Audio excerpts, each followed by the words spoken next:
So let me be Captain Obvious and state that you probably need to go and download Blender at blender.org. I don't know about blender.com or anything else. We are going to be using version 3.5. If that version if that version is different, then you're probably watching this in the future, which you should be fine. I'm just going to show you some basics. And unless you're watching this way in the future, like 100 years or something, in which case, like YouTube is still around, really, that's awesome. So I'm gonna let's just go ahead and jump into the tutorial, because that's what we're gonna do.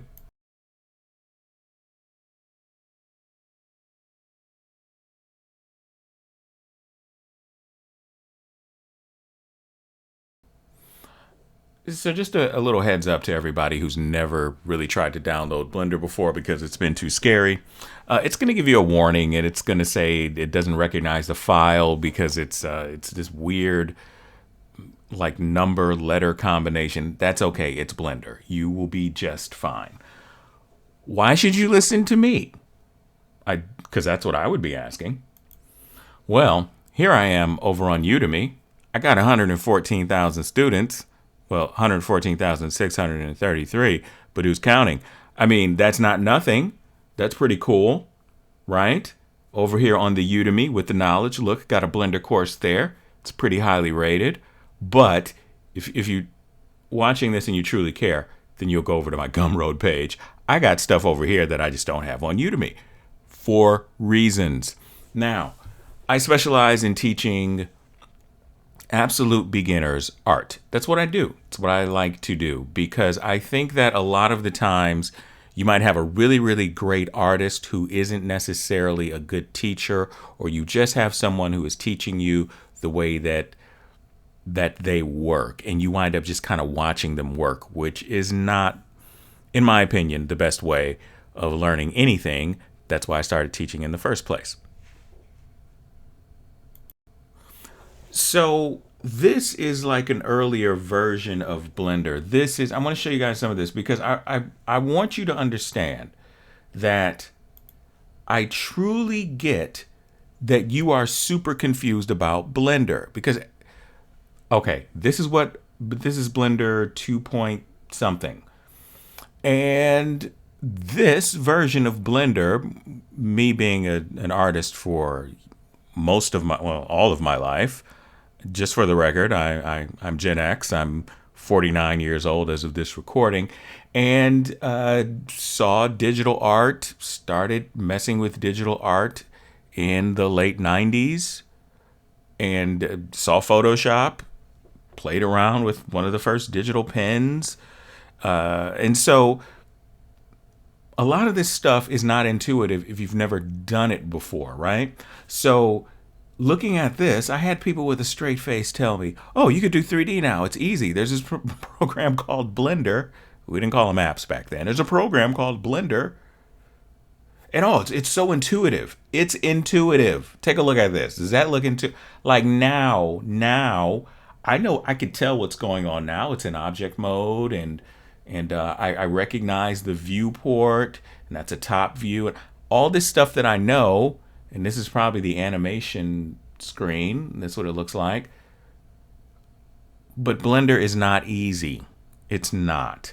And one of the biggest things that I will promise you if you stick with my online course, I'm going to make it fun. I'm going to be a little silly. I might even throw in a dad joke or two. But I'm not going to make you memorize any hotkeys. I am not going to make you memorize anything. I just want you to get started.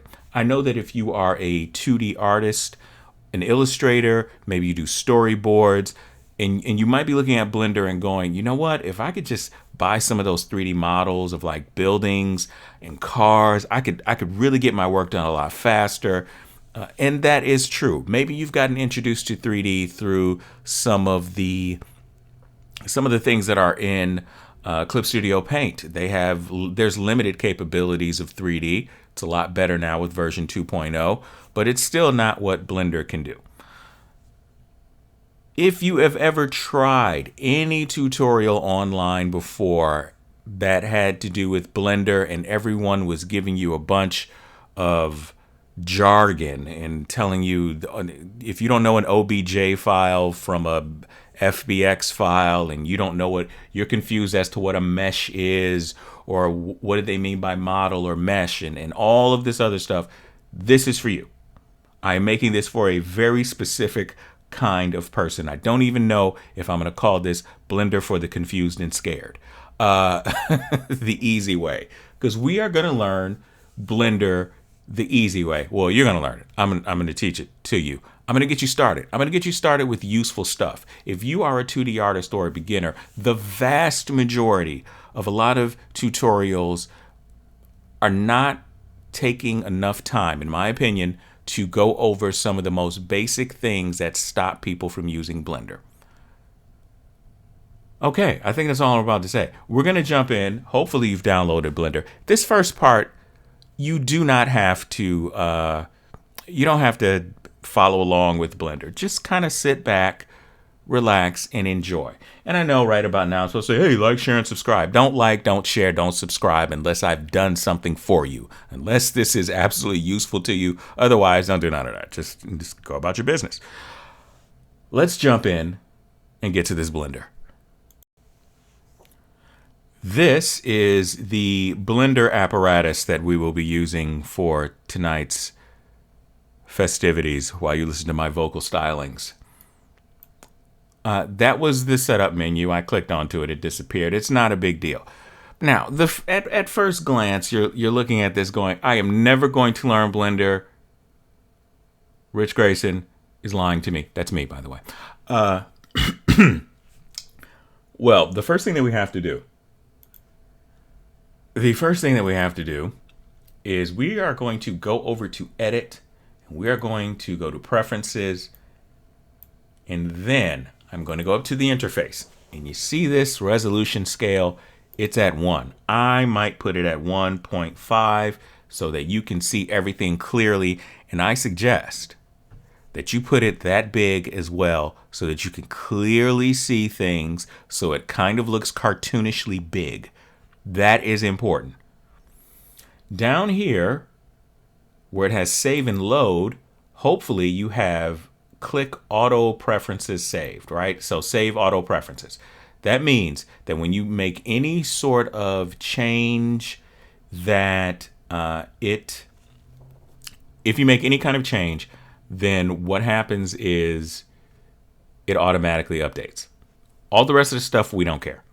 Now, mine is the theme that I have. I don't know what preset I have, but don't worry about themes. If you want to go with Blender, I think it's Blender Dark. Yeah, I'm on Blender Dark. You can change the color. All that stuff means absolutely nothing to us right now. This is, for those of my peeps that are coming from Clip Studio Paint and Photoshop, let me show you something that I think may help you out. So this is Clip Studio Paint. Now, what does Clip Studio Paint have to do with Blender? Blender is kind of like Photoshop for 3D. That's how I look at it. You can do a lot of stuff with it, but you're probably only going to use 20% of it.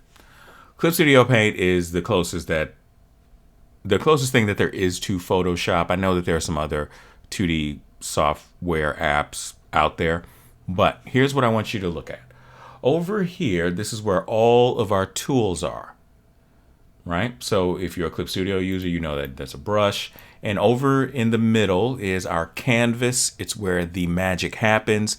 Over here, as default, I have my navigator set up because I just relaunched Clip Studio.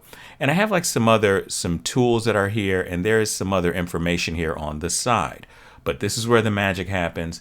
This is where the tools are. My navigator is up here in the corner, and all of this down here, history, auto actions, layers.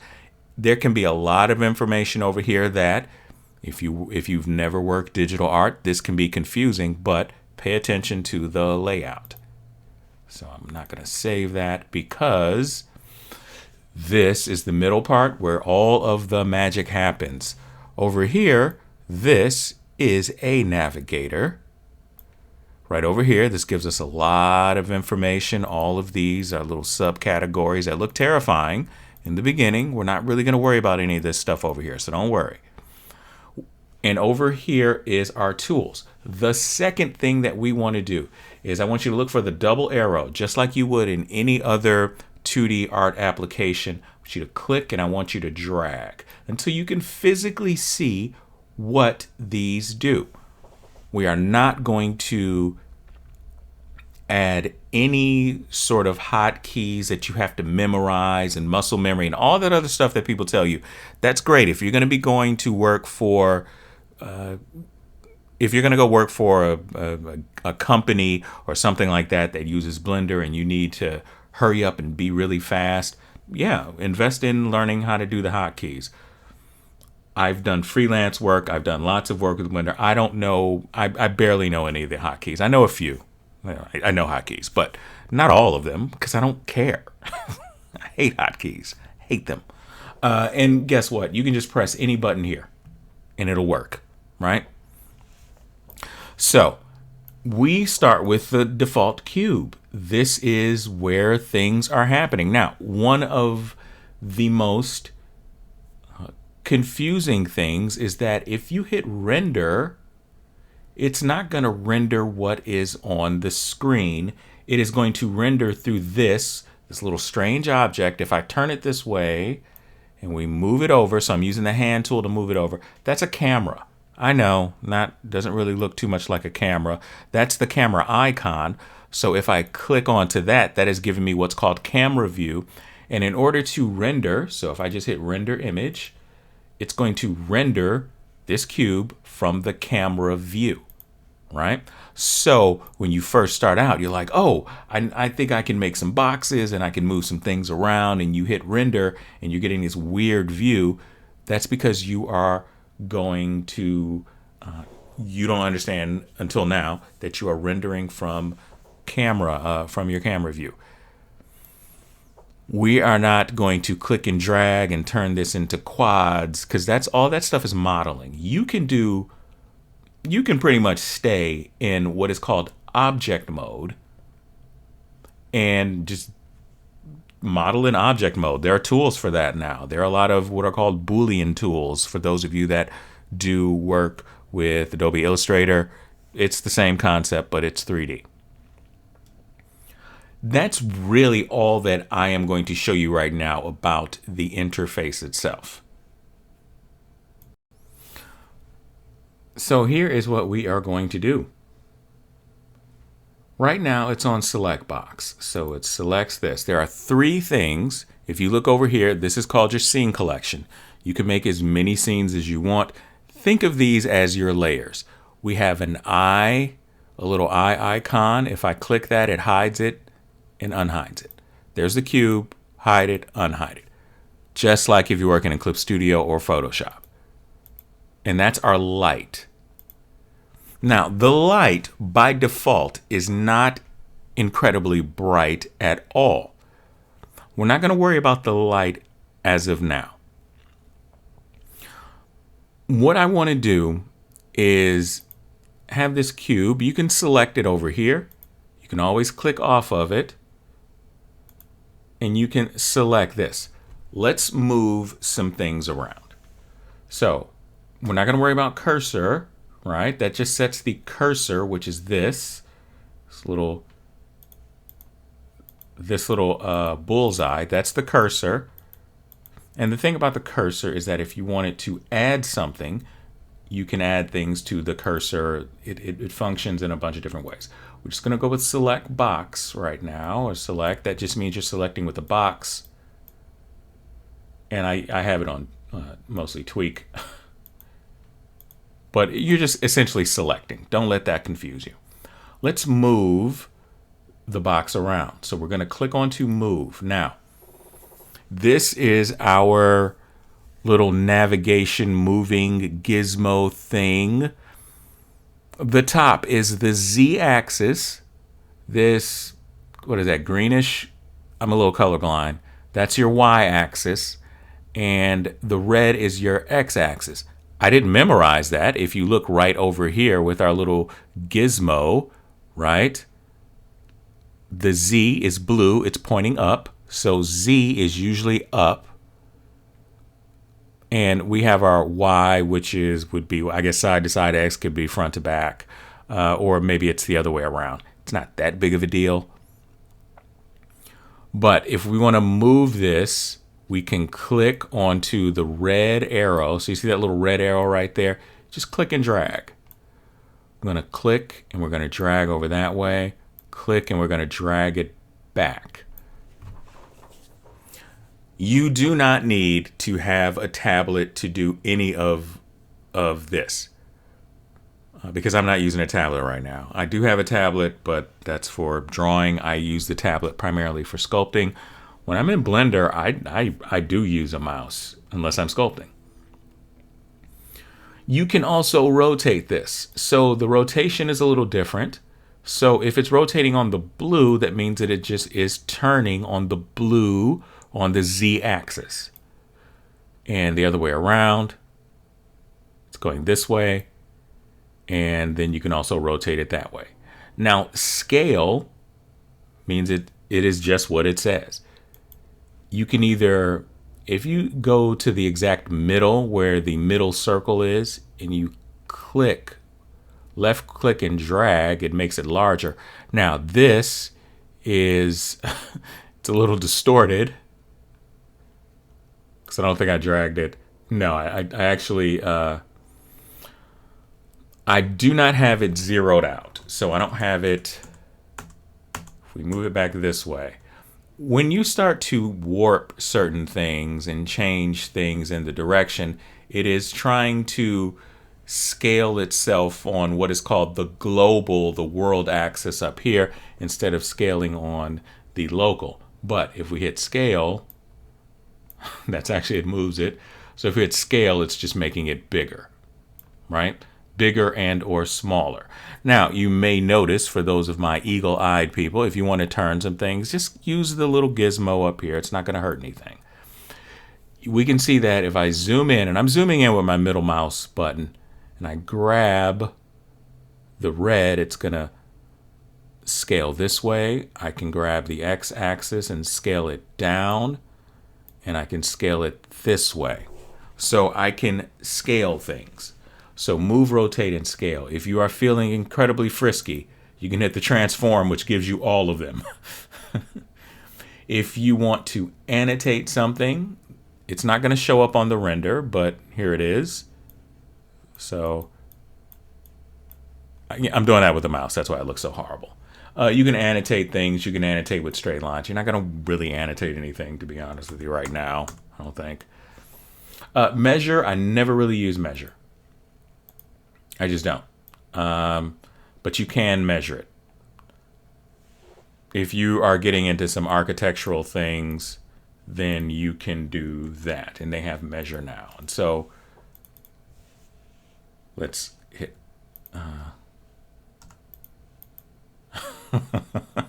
This is why I don't mess with measure. So it's giving you angles and all other kinds of stuff here. And then, so this is one of those things where you get frustrated, where you're like, okay. When in doubt, hit Control Z, and it goes away. The other newest thing that I want to show you, well, it's not new. It's been around for a little bit here.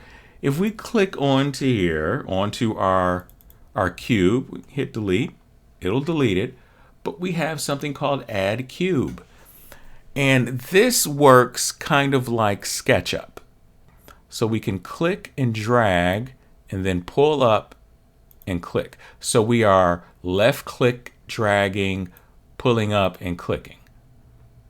So now we have this.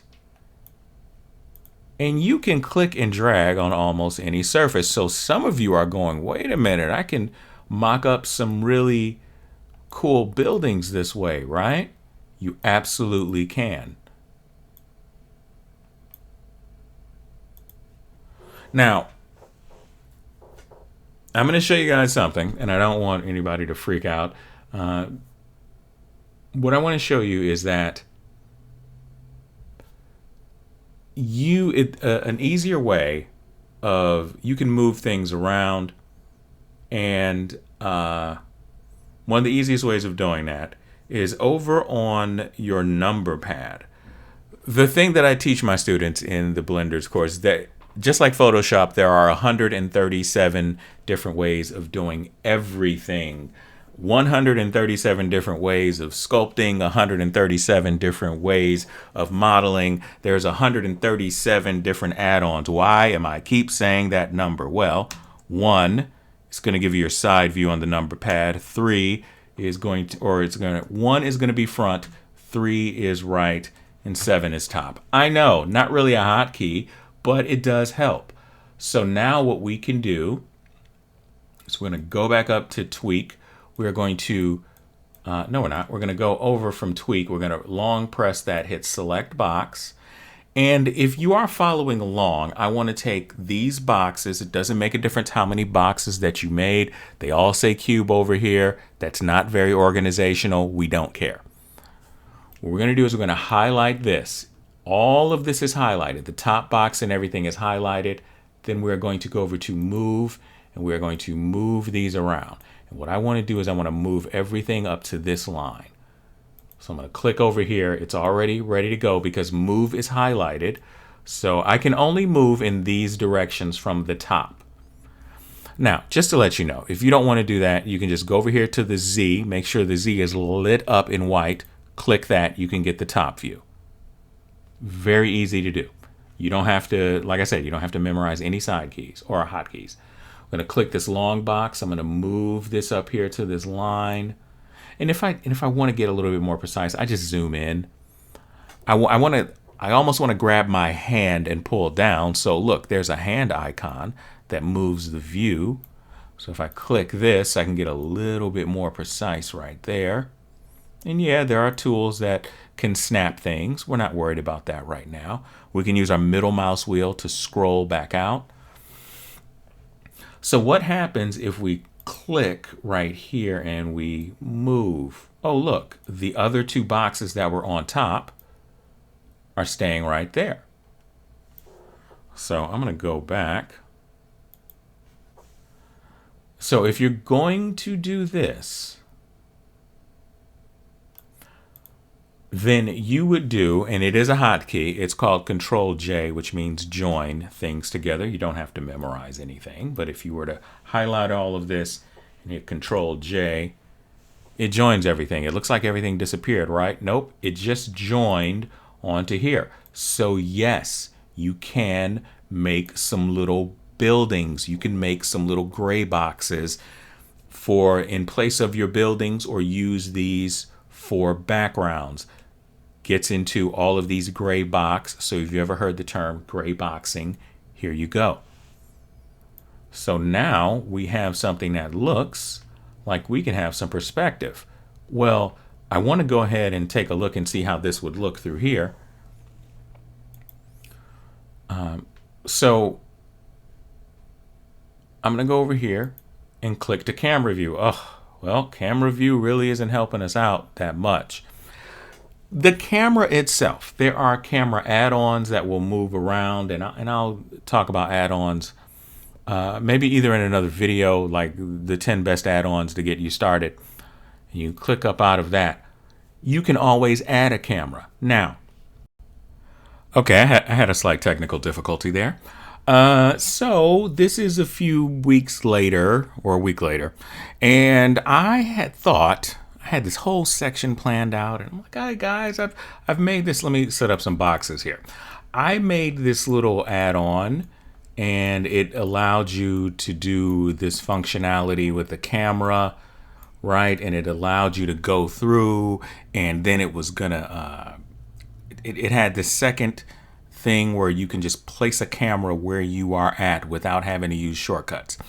Half of it worked, and I didn't realize that because it was working. Okay, it was working before on version 3.4. Now version 3.5, my super duper add-on no longer works. So if you know how to write code, because I don't, because I wrote it with ChatGPT, and I was going to give it away for free. Don't worry. But if you are a person who writes code and is like, "Oh, it's going to take all of our jobs," no, it won't. No, it won't. Do not worry. But let's go ahead and show you guys what the add-on essentially did. So if you want to go through here and you want to set up a nice little shot, you can actually move the viewport and control it like a video game.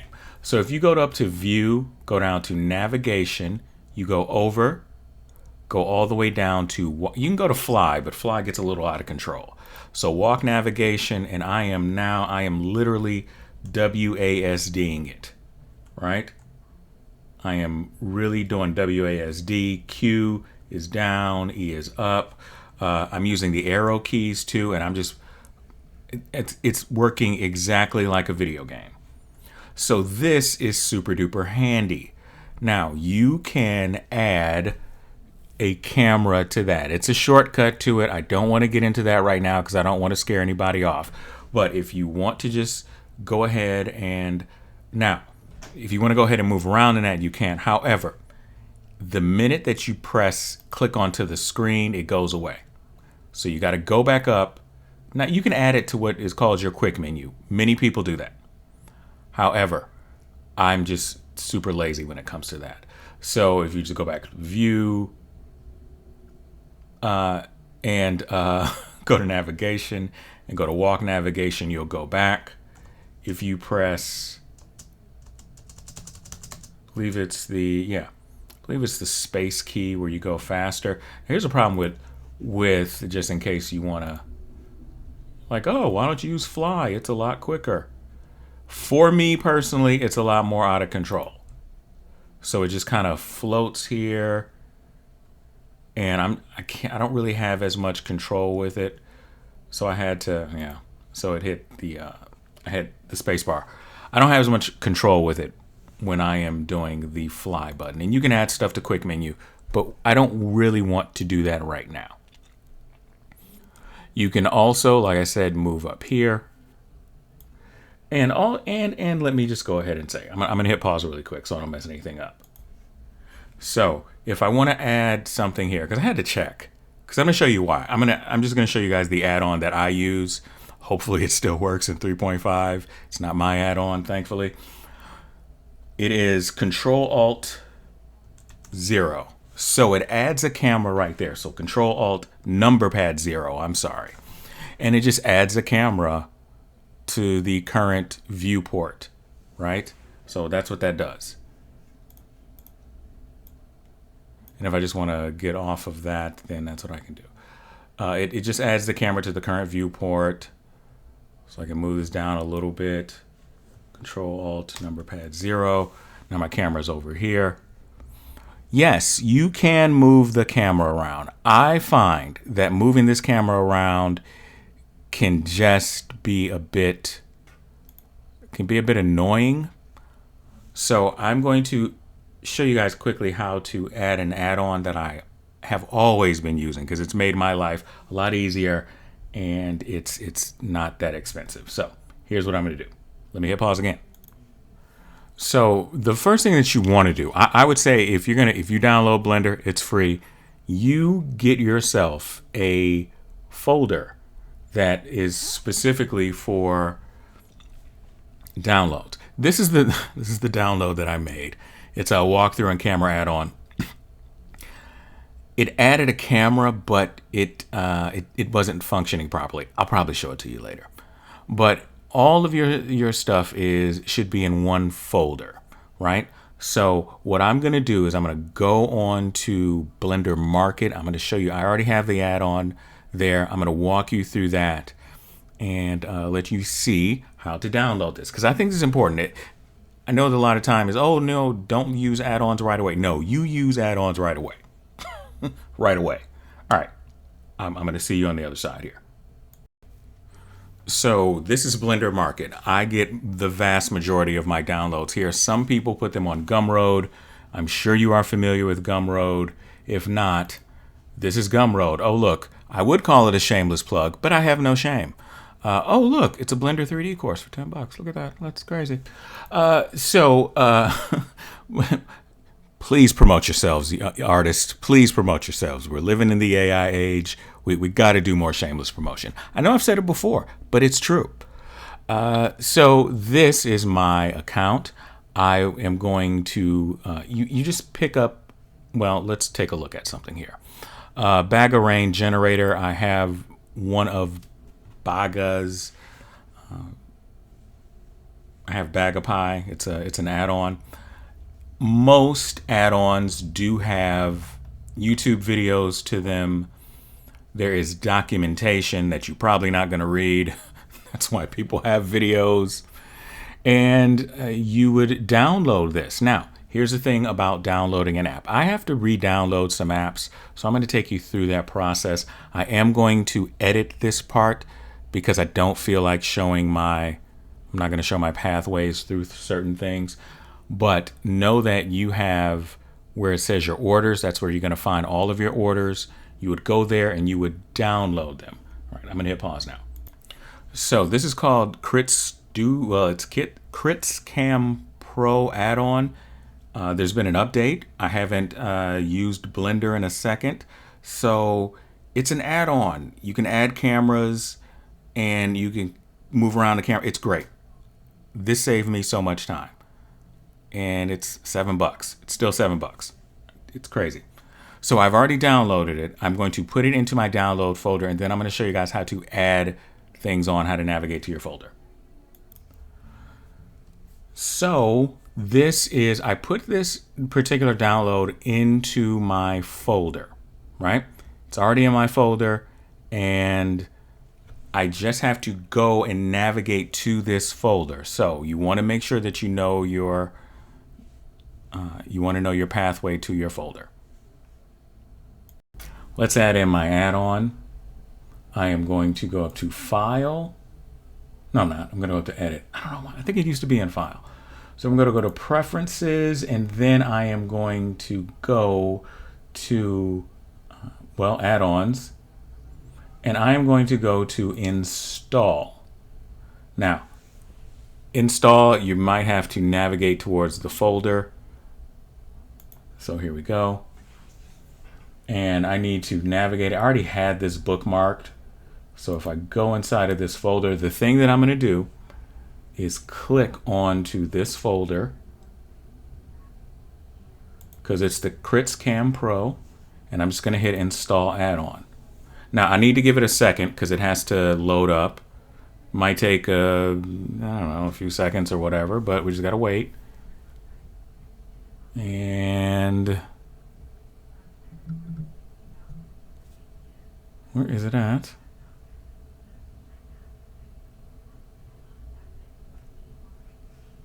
There we go. It took a second. It just took a second to load.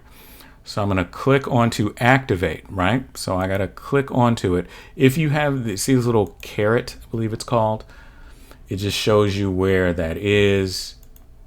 But you see it added it over here to my Crits Cam Pro or to my side panel. So I know it's added on. So now I'm going to go and I'll show you how this works and why I like add-ons right away. So Crits Cam Pro, you have this, it looks insane, right? But here's what I like. It has the walk navigation right there. It's got the walk navigation. You can add cameras. So you can add cameras. So I can add another camera. You can control the camera. Now, all this stuff is over in the camera, but it's just so, in my opinion, it's a little bit cumbersome. So I'm not going to get into this particular add-on, but I just want to say that's why I have that there. I have some other add-ons here, but that's essentially how you go through the add-on. And so there you go. That's how you would install an add-on. There are so many add-ons that you can install, but let's get back to the matter at hand. We are still in object mode. And one of the things that you can do is you can bring in other 3D models to your scene. So let me show you how to do that. Okay, so here we are with, I downloaded these from my ArtStation account. and they were things that I bought. There's a kit bashing. That's a .blend file. That's Blender's proprietary file type. Think of it as a PSD file.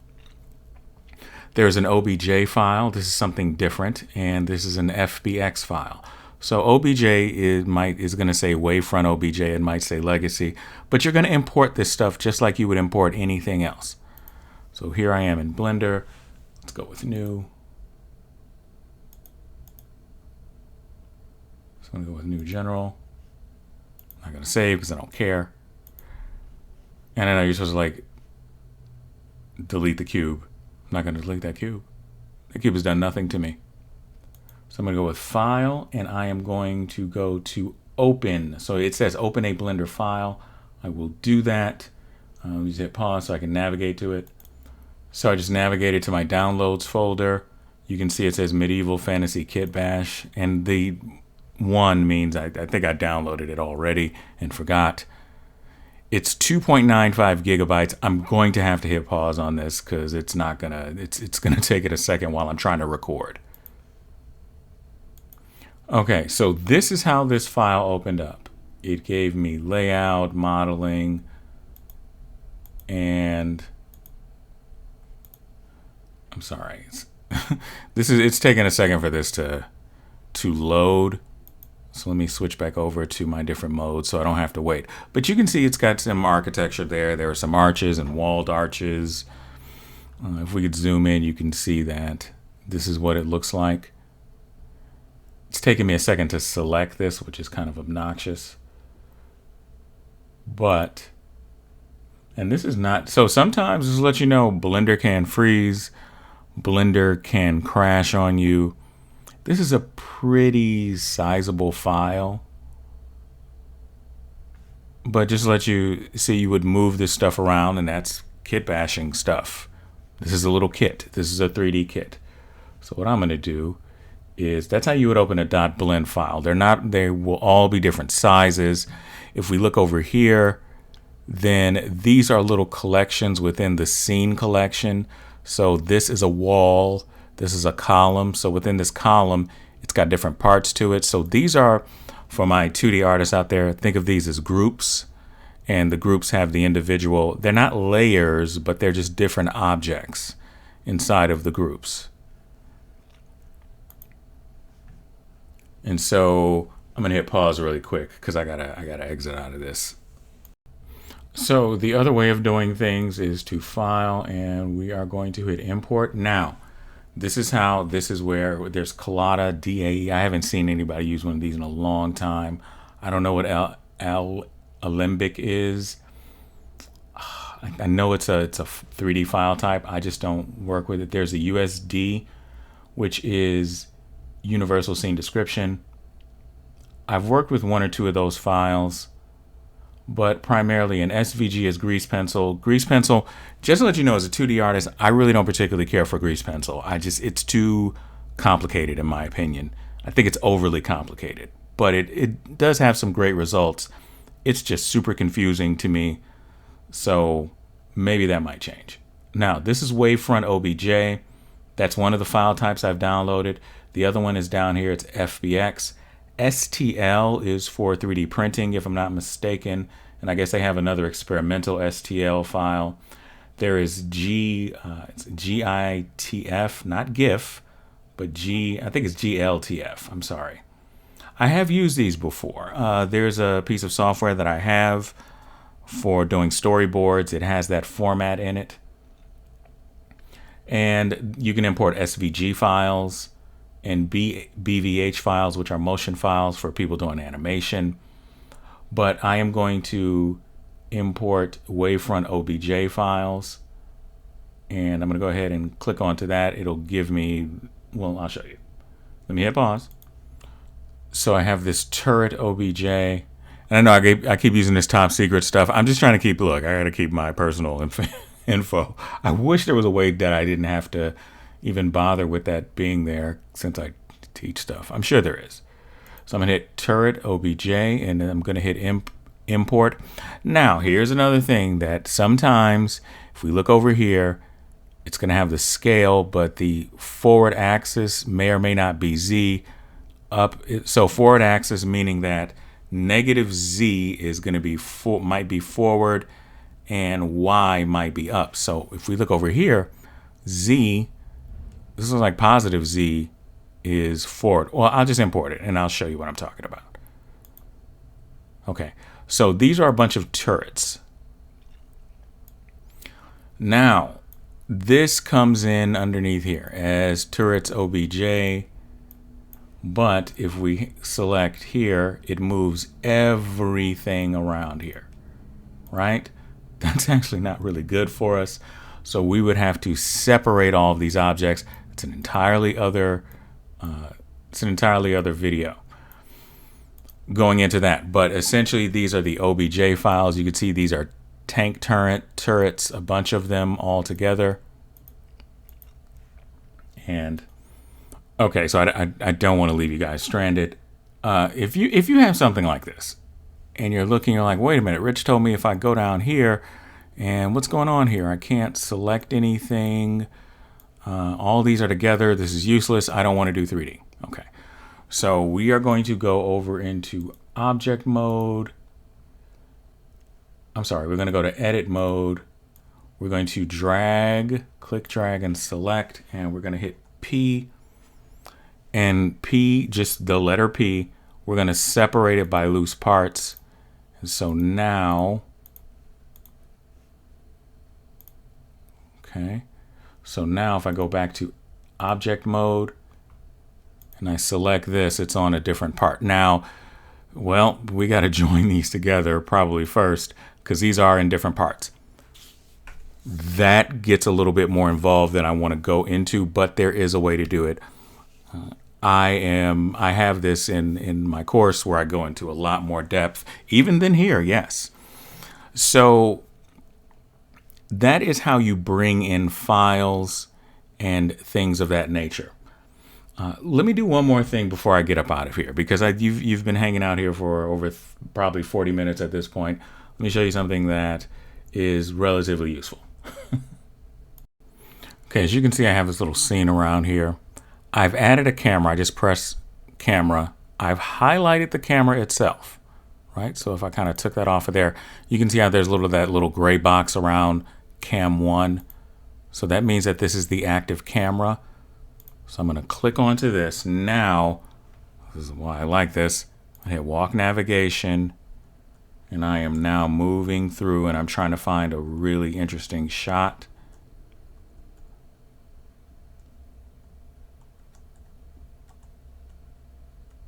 So say we got just kind of a shot like that. And what we can do is we can add grease pencil to scene, and this is the Passport 2 alpha. So if I did, I think 0.5, should lighten it up a little bit so you can see the whole scene. And what I'm going to do is Shift A, add grease pencil to scene line art. And what this does, it adds a grease pencil. So it outlines it. Now there are a few different ways of doing this. And so if I go ahead and I hit render, I don't think it'll do all the work. So check this out. So it puts a black line around it. So yes, and I know there's no black line right there. You do have to make some adjustments to it and everything, and I do show you that. But combine. Oh, okay. What does this say here? Warning to render grease pencil. Enable combined in Z passes. Okay. So I would have to go in, and the passes, that's this stuff. So I would have to enable, well, I forgot what it said. Combined and something passes. So I would have to go into this. This is the menu right here. So, but yeah, you can do that. You can add lights. You can do a lot of other things within Blender. But I wanted something that was long enough for those of you that are too nervous to try it, or you've tried it and you seem like, this is impossible. I am really, really hoping that this helped you out. And I hope that at the end of this, if you're watching this, that you go check out my course. Link is in the description below, or you like, share, and subscribe, as they say, because I think at this point I've earned it, hopefully. All right, guys. Peace.